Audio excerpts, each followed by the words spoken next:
नमस्कार दोस्तों, जैसा कि हम सभी जानते हैं कि मनु कुछ 10-11 हज़ार साल पहले हमारे समाज को 4 भागों में उन्होंने बांटा। ब्राह्मण, क्षत्रिय, वैश्य, शूद्र, इस तरह से उन्होंने 4 भागों में बांटा। फिर ये 4 भाग भी और भी कई भाग में बट गए और आज देखेंगे कि हमारे समाज में कई तरह के सब कास्ट हैं।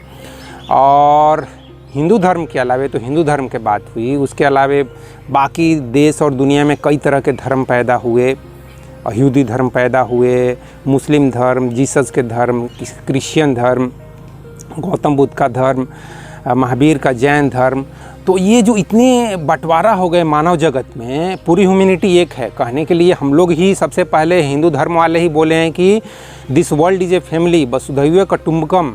ये किसी हमारे देश के ही किसी महान विचारक के दिमाग में विचार आया था कि this world is a family, whole humanity is a family. लेकिन फिर भी इस ह्यूमैनिटी में, इस मानवता में, इस संसार में इतने तरह के, हज़ारों तरह के बंटवारा पैदा हो गए। तो मैं इन सब चीज़ों के बारे में एक बार ऐसे ही सोच रहा था तो मेरे दिमाग में कुछ विचार आए कि क्या यह नेचर और यह अस्तित्व है, जिसको मैं एक तरह से समझिए कि भगवान समझता हूँ, गॉड समझता हूँ, एग्जिस्टेंस को ही मैं गॉड समझता हूँ। तो मैं इसी बारे में विचार कर रहा था कि क्या यह अस्तित्व भी, यह एग्जिस्टेंस भी, यह गॉड भी मानव समाज को, पूरे ह्यूमैनिटी को इस तरह से कई भागों में बांटना चाहता है क्या?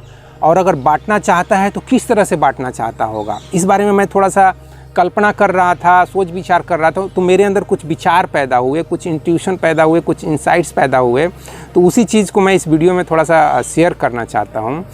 तो मेरे दिमाग में कुछ इस तरह के विचार आए दोस्तों कि ये अस्तित्व भी ज़रूर कुछ एक सिस्टम को फॉलो कर रहा है। जैसे कि आइंस्टीन भगवान के भी दिमाग को समझने की कोशिश करते थे कि भगवान किस तरह से सोचता है।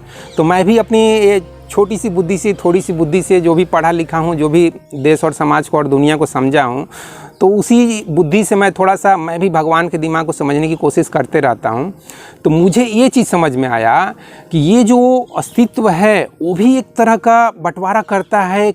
आप शायद आश्चर्य करेंगे कि भगवान ही बंटवारा करता है, लेकिन मेरी बात को पूरी सुन लीजिए, उसके बाद सोचिएगा, आप भी सोचिए इस बारे में।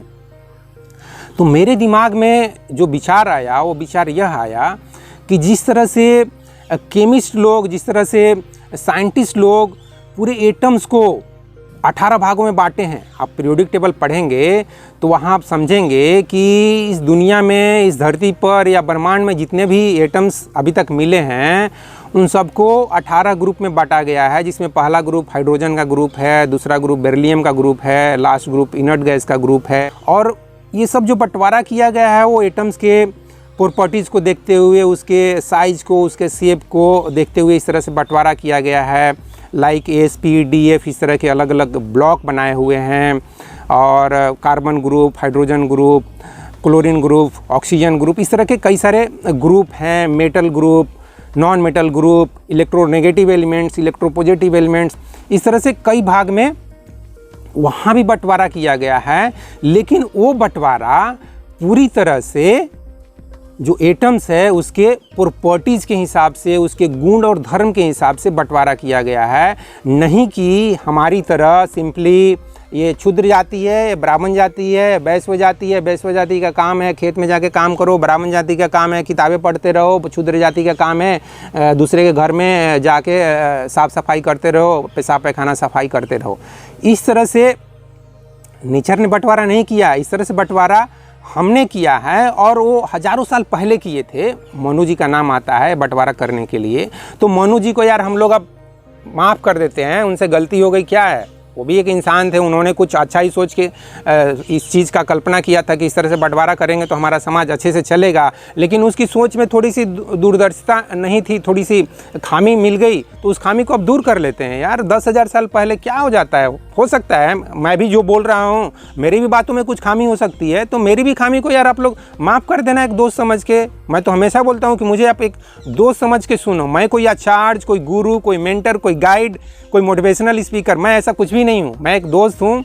तो मेरे को आप एक दोस्त के रूप में ही सुनो और अपने अंदर भी सोचो कि यार ये जो एक लड़का कुछ बोलना चाह रहा है, कुछ बताना चाह रहा है, इस बारे में थोड़ा सा मुझे भी सोचना चाहिए। तो आप भी अपने अंदर सोचो। तो मैं तो इसको इसी तरीके से समझ रहा हूँ दोस्तों कि ये नेचर या अस्तित्व, जिसको मैं गॉड कहता हूँ, जिसको मैं भगवान कहता हूँ, जिसको सुप्रीम पावर बोलता हूँ, सुप्रीम इंटेलिजेंट बॉडी समझता हूँ, वो कुछ इसी तरह से बंटवारा करता है कि मानव समाज को उसके गुण, धर्म, प्रॉपर्टीज़ इस तरह से बंटवारा करता है। इसको और भी थोड़ा मैं एक्सप्लेन करूँगा। जैसे कि दोस्तों कोई पढ़ लिख कर डॉक्टर बन रहा है, कोई इंजीनियर बन रहा है, कोई पढ़ने लिखने में उतना ध्यान नहीं दे रहा है क्योंकि उसको एक्टिंग करना अच्छा लग रहा है तो एक्टिंग कर रहा है, किसी को सिंगिंग करने में मन लग रहा है, किसी को गाना गाने में मन लग रहा है तो गाना गा रहा है, किसी को डांस करने में मन लग रहा है तो डांस कर रहा है। इसके लिए आपको ज़्यादा कुछ पढ़ाई लिखाई करने की ज़रूरत नहीं है, इसमें फ़ोटो इलेक्ट्रिक इफेक्ट को समझने की ज़रूरत नहीं है, और ना ही आपको जो गौतम बुद्ध के पापा का क्या नाम है या अकबर के बेटा का नाम क्या है, पिताजी का क्या नाम है, ये सब हिस्ट्री आपको पढ़ने की ज़रूरत नहीं है, या प्लेटो साहब ने क्या कहा है, ये सब पढ़ने की कुछ भी ज़रूरत नहीं है। आप बिना पढ़े लिखे एक्टिंग कर सकते हो, डांस कर सकते हो, सिंगिंग कर सकते हो, तो इसमें कुछ पढ़ने लिखने की ज़रूरत नहीं है। लेकिन डॉक्टर हो, इंजीनियर हो, साइंटिस्ट हो, और भी बाकी जितने भी फील्ड है वहाँ पर थोड़ा पढ़ाई लिखाई की करने की ज़रूरत पड़ती है। तो मैं बेसिकली यह कहना चाह रहा हूँ दोस्तों कि यह अस्तित्व ही बंटवारा करता है, लेकिन प्योरली गुण और धर्म के हिसाब से, प्रॉपर्टीज़ के हिसाब से, क्वालिटी के हिसाब से। तो समझ लो एक ग्रुप बन गया डॉक्टर का ग्रुप, एक ग्रुप बन गया इंजीनियर का ग्रुप, एक ग्रुप बन गया एक्टर का ग्रुप, एक डांसर का ग्रुप, एक बिजनेसमैन का ग्रुप, एक ऐसा ही मतलब समझ लो 10-12 ग्रुप यहाँ भी बनाओगे तो बन जाएगा।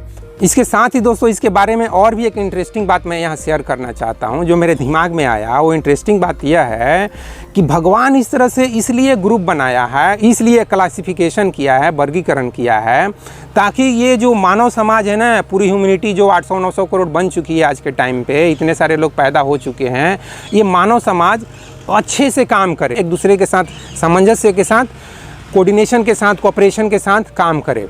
क्योंकि दोस्तों जब यह अस्तित्व या नेचर या गॉड जब देखता होगा कि यार ये दुनिया में गाना बजाना कम हो रहा है, तो सोचता होगा कि 2-4 गाना बजाना करने वाले को, सिंगर को, अरिजीत सिंह को या किशोर कुमार को पैदा कर देते हैं। जब वो देखता होगा कि यार ये दुनिया में बिजनेसमैन लोगों की कमी हो रही है, तो 2-4 अडानी अंबानी को पैदा कर देता होगा। देखता होगा कि कुछ लोग राइटर लोग की कमी हो रही है, यार कुछ लोग किताब पढ़ना कम कर दिए हैं, तो कुछ राइटर लोगों को पैदा कर देता होगा। मैं भी चूँकि राइटिंग पहले किया हूँ इसलिए राइटिंग की बात कर दिया। तो कुछ चेतन भगत को पैदा कर देता होगा, ज़रूरत के हिसाब से आइंस्टीन को पैदा कर देता हो, ज़रूरत के हिसाब से अमिताभ बच्चन जी को पैदा कर देता होगा। तो बेसिकली मैं यह कहना चाहता हूँ दोस्त कि यह अस्तित्व या नेचर या भगवान भी निश्चित रूप से कुछ सिस्टमेटिक प्लान कर रहा है, और इसलिए हजारों साल पहले अगर कृष्ण ने बोला है कि ज़्यादा धर्मस्य, जब धर्म की हानि होती है तब पुण्य लोग, महात्मा लोग पैदा होते हैं, तो उस बात में थोड़ा सा क्लू है दोस्तों। क्योंकि कृष्ण ने इस बात को समझा होगा कि यार इस धरती पे अगर बहुत ज़्यादा अधर्म हो जाएगा तो निश्चित रूप से जो धार्मिक लोग हैं, जो ज्ञानी लोग हैं, जो महात्मा लोग हैं, जो इंटेलिजेंट लोग हैं, उनको पैदा करना शुरू कर देगा कि यार इस धरती पर देखो क्या बहुत ज़्यादा अत्याचार हो रहा है, अधर्म हो रहा है, अज्ञानता की भरमार हो रही है, तो यार ज्ञानी लोगों को पैदा करो, आइंस्टीन को पैदा करो, न्यूटन को पैदा करो, गौतम बुद्ध को पैदा करो, श्री कृष्ण को पैदा कर दो। तो कहने का मतलब यह है दोस्तों कि बेसिकली मैं यह बताना चाह रहा हूँ कि भगवान भी और यह अस्तित्व भी कुछ न कुछ सिस्टमेटिक प्लान जरूर कर रहा है। और इसी तरह का विचार मैं समझता हूँ कि आइंस्टीन भी सोचते होंगे कि किस तरह से ये ह्यूमैनिटी चल रहा है, किस तरह से मानव समाज चल रहा है, मानव जगत चल रहा है। तो मैं भी इस बारे में थोड़ा सा विचार किया, और जो चीज़ मैं अपने अंदर समझा, सोचा, उस चीज़ को मैं इस वीडियो में आपके साथ शेयर किया।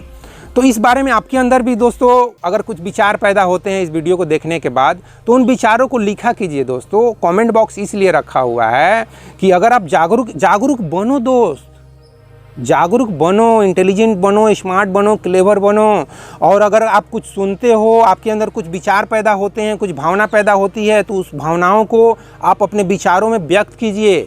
तो कमेंट बॉक्स में आप अपने विचारों को बताइए कि आप इस बारे में क्या सोचते हैं, क्या समझते हैं। और अगर यह वीडियो आपको अच्छा लगता है तो अपने दोस्तों को भी शेयर कीजिए ताकि वो लोग भी जागरूक इंसान बने। क्योंकि दोस्तों समाज में, देश में जागरूकता फैलाकर ही जो ये देश में बंटवारा है हिंदू धर्म के नाम पर, चाहे बौद्ध धर्म के नाम पर, ये जितने भी धर्म के नाम पर हिंदू, मुस्लिम, सिख, ईसाई जितने भी ये बंटवारा हैं, उस बंटवारा को हम समाज में जागरूकता फैलाकर ही इस बंटवारे को, इस भेदभाव को दूर कर सकते हैं। तो आप भी इस बारे में अपने विचार दे सकते हैं दोस्तों कमेंट बॉक्स के माध्यम से। तो इस वीडियो में बस इतना ही दोस्तों।